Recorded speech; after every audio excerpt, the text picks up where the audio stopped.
Hello everyone, myself Assistant Professor Vatsal Patel from Civil Engineering Department working at Mahatma Gandhi Institute of Technical Education and Research Center Navsari. Today we are going to discuss about technical communication. So our today's topic is group discussion. So group discussion or say GDs are now being used as an important step in the selection of candidates both in private and government organizations.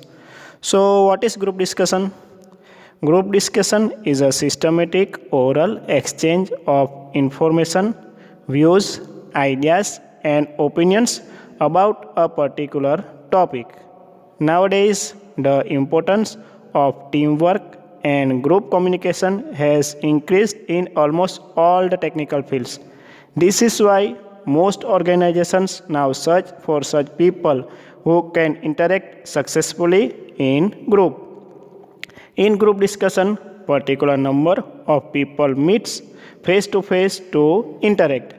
Through this discussion, they originate, share and discuss ideas to arrive at a decision or solution to a problem. So next, it is a formal discussion. It is a formal discussion which involves 6 to 15 participants who sit in a group to discuss a topic or a case given for this purpose. So in GDs, the group members have to interpret, analyze and argue so as to discuss the topic or case derived as a team. So if we talk about this, it is main purpose of the group discussion are to share and exchange information and ideas, to collect information or feedback on any project, to arrive at decision on important matters, to solve the problem which is of concern to the organization as a whole. So, group discussions are widely used in many organizations for decision making and problem solving.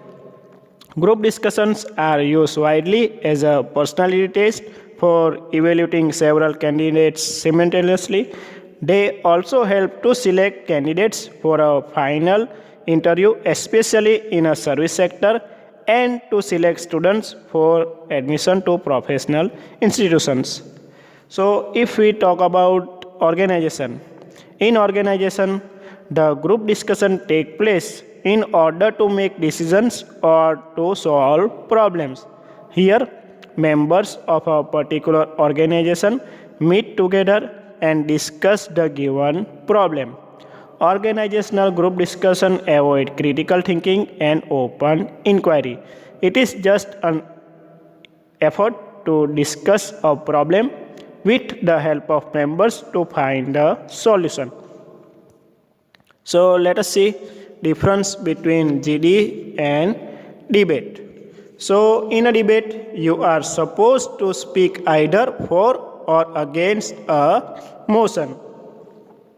In GDs, on the other hand, all the members of the group are expected to deliberate upon the issue extensively, and it is possible for any of them to change their stand if they find themselves convinced about the other side of the perspective. So this kind of alteration in the stance does not find a place in debates, where those who speak for the motion or against it prepare their argument well in advance, and the contestants is not supposed to argue for both the sides.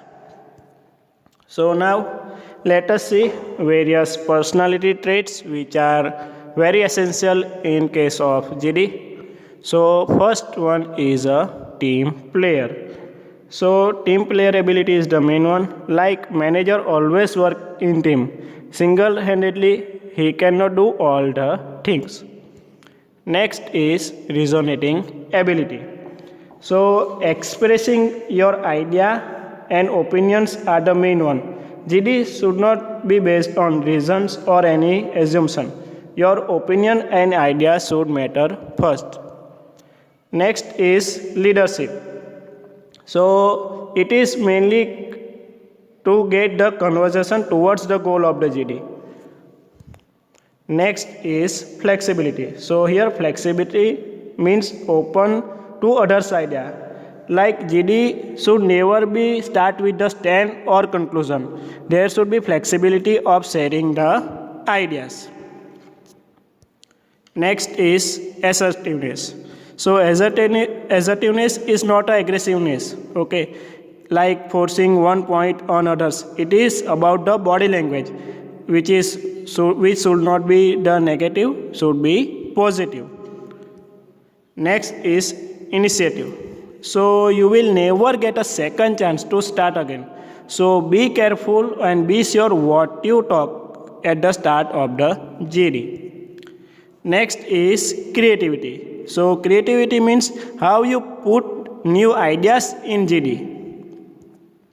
Next, inspiring ability. So if there is a good GD, each and everyone should give one chance, not only one person. So each and everyone can inspire the audience or other persons. Next is listening. It is the main one. Proper balance between expressing our ideas and listening others' idea is the main one. So we should possess a good listening skill. And the last one is awareness. So in this case, awareness about GD's environment is the main one. So for a good discussion, we should have following discussion or say following tips or guidelines which are very useful to be a good group discussion. So be familiar with current issues and affairs. Always enter the room with a piece of paper and pen. Listen to the topic carefully. Jot down as many ideas as we can in the first few minutes. Organize ideas before speaking.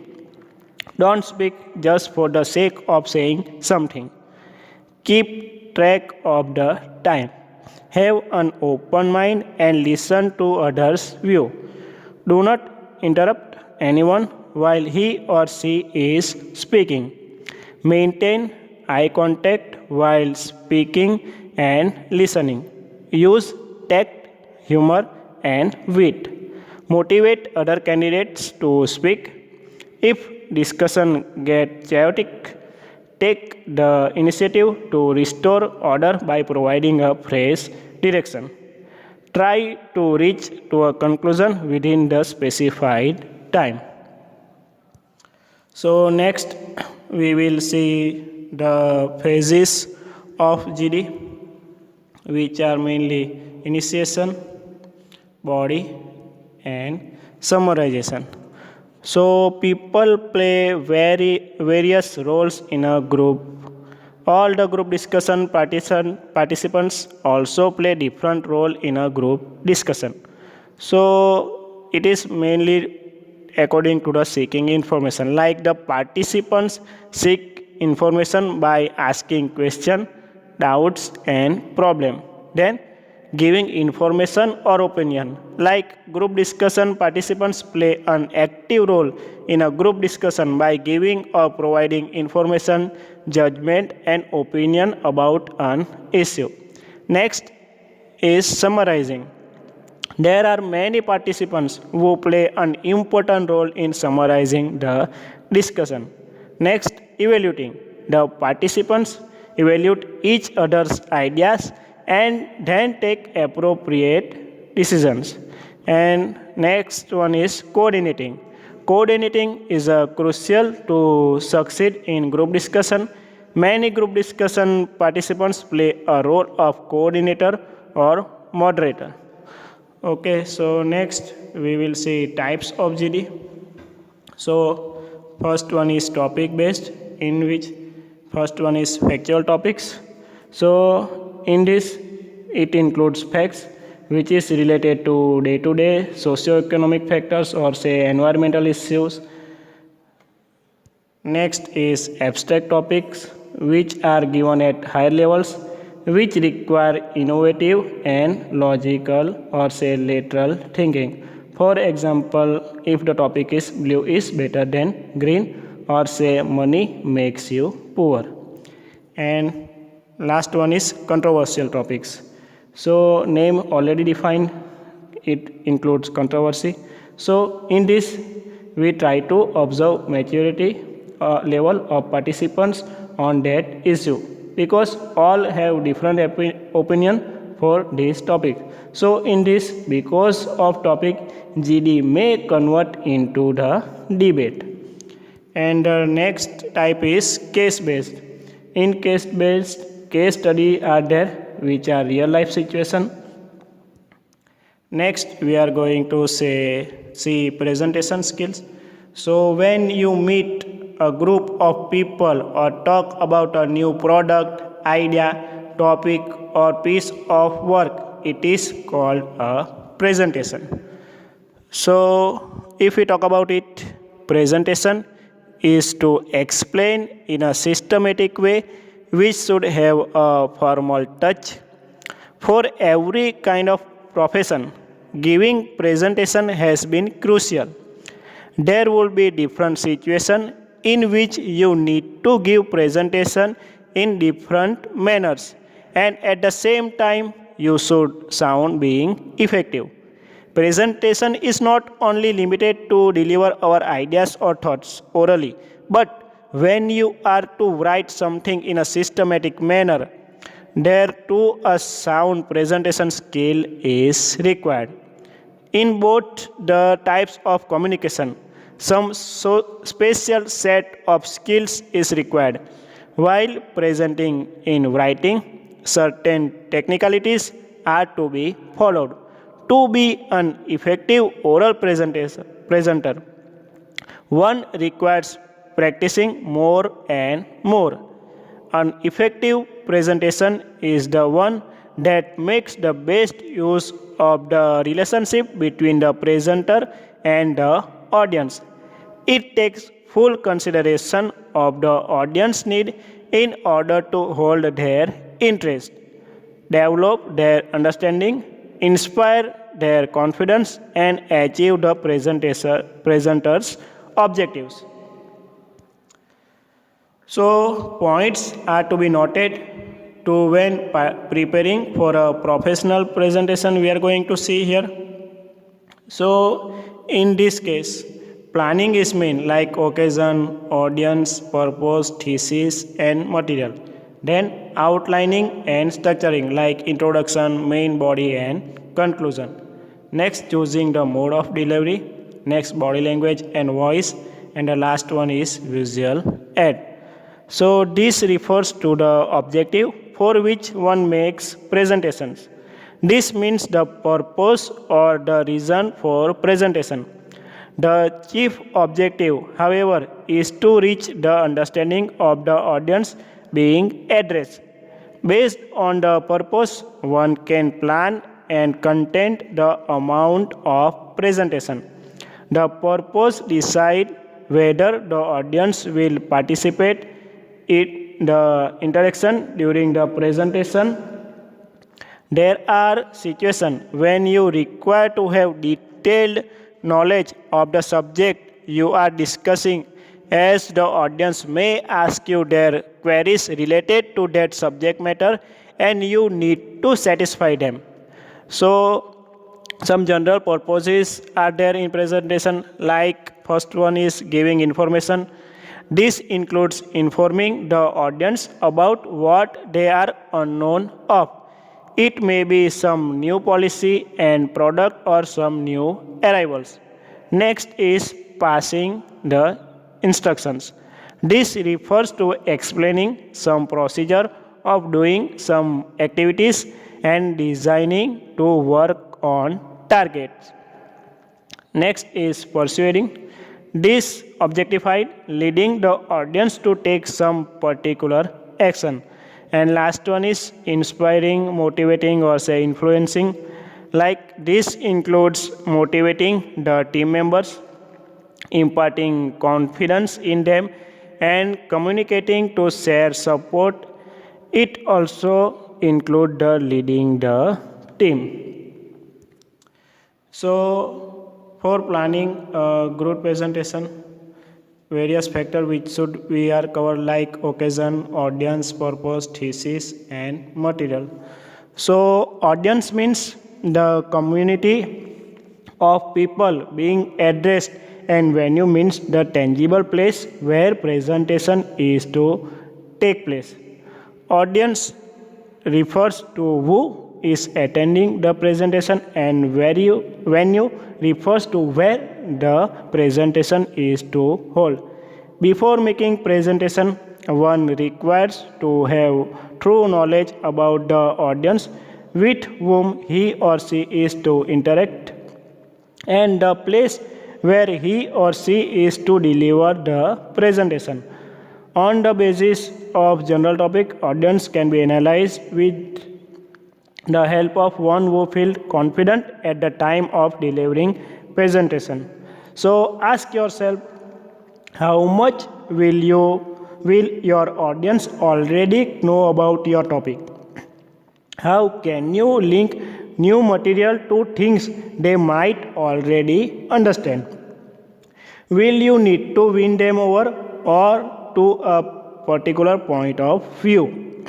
So it is very obvious that one may not be able to answer this question for each member of the audience, but one should have enough information to ensure that one has prepared the material at the right level for the audience need. This might involve avoiding technical jargon or explaining abstract concept with clear practical example. If one fails to consider audience needs, he or she will fail to appeal to their interest and imagination. So let us see the criteria of the audience on the basis of which the analysis of the audience may take place. So, sorry. First one is the size.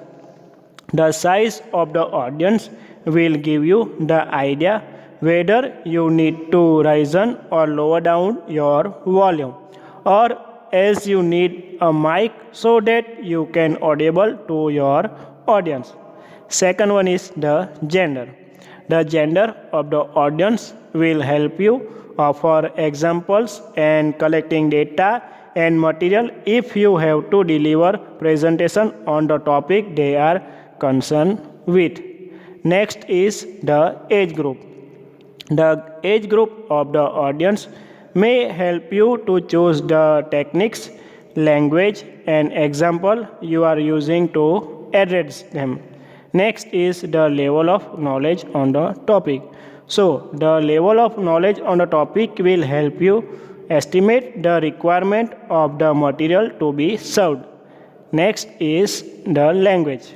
The language the presenter requires to use during presentation. Next is like and dislike based on values. So, if the audience while preparing the content of the presentation is taken into the account according to like and dislike. Next, we are going to see organizing content of presentation, or say outlining and structuring. So it mainly include introduction, main body, and conclusion. So regardless of whether your presentation is going to be delivered formally or informally, you should always aim to give a clear, well-structured delivery. This is, you should be well aware of what you are exactly want to say and the order in which you need to say it. The organization of your presentation shows evidence of your preparation and attention. It also reflects your personality. If your presentation is organized and polished, your audience will be able to focus on your content and message. So consider the following points when you organize your presentation. Include a greeting and an introduction of yourself and your topic. Use an introduction which engages the audience and is related to the content.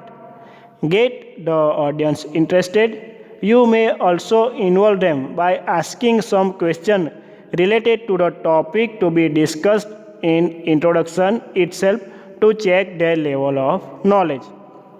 Follow a logical sequence. Maintain a fluent space. If you are using PowerPoint slide, elaborate on brief point instead of reading lengthy text of each slide. Involve your audience in a meaningful way, allowing time for them to think and respond. And lastly, logically conclude the presentation. So next we are going to see modes of delivery in it. So it mainly there are extemporaneous mode, manuscript mode, impromptu mode and memorization mode. So if we talk about extemporaneous presentation, it is on the spot presentation. It is a type of presentation where the presenter has to prepare the material to be delivered on the spur of the moment. Here, the presenter is given some time to prepare the presentation material. The extemporaneous speech is thoughtfully prepared, planned, and practiced. When speaking extemporaneously, the speaker uses notes, an outline, or a PowerPoint slide presentation to conduct the presentation logically. This is the best kind of mode of delivery as through quite prepared. It is method where the chances of delivering of original ideas are more. Next one is manuscript. So manuscript is a type of presentation where the presentation is well planned and the presenter merely reads the written matter. It involves speaking from text where a speaker will write out the speech word by word and may also practice the speech prior to the actual event. This type of delivery is best suited for highly formal situations. Next is impromptu. Impromptu speech is pre-planned or say prepared without any preparation. This type of delivery leaves the presenter with least preparation time. With the impromptu mode, a speaker will organize his speech in outline form, create notes in his mind with the key points of delivery. This is the best method as far as the originality of the ideas is concerned. This mode of delivery is generally useful in interview and other events where one is invited to share one's view. And last one is the memorization. So the memorization is a form of delivery that involves fully memorizing a speech before delivery. This method is useful where one is required to make a strong speech and maintaining eye contact with the audience too. One is not dependent on any written material which may help the speaker to use his or her non-verbal communication adequately. So thus the selection of the form of speech obliques certain criteria like one's knowledge on the topic, one's comfort zone or say comfort level, the time and event of presentation, etc. By working on these criteria, one can choose the best method that helps the presentation to be memorable and successful. Next, we are going to see visual aids in communication. So, visual aids are an important part of written technical communication. Most technical reports, whether they are laboratory reports, project reports, or feasibility reports, include illustrations such as table, graphs, maps, diagrams, charts, or photographs. So, visual aids can be used to represent the following elements in technical writing, like concepts, objects, numbers, and words. So, if we talk about visual aids, to make a presentation effective, visual aids can be taken help of. Their overuse too is not advisable. The oral presentation may sometimes sound to be monotonous and tedious. Only the listening faculties of the listeners are required to be attentive in oral presentation, whereas the other senses would be ideal, and that may tend the audience to get their attention distracted. A strong visual support may help to occupy the audience fully as they read or see what they hear.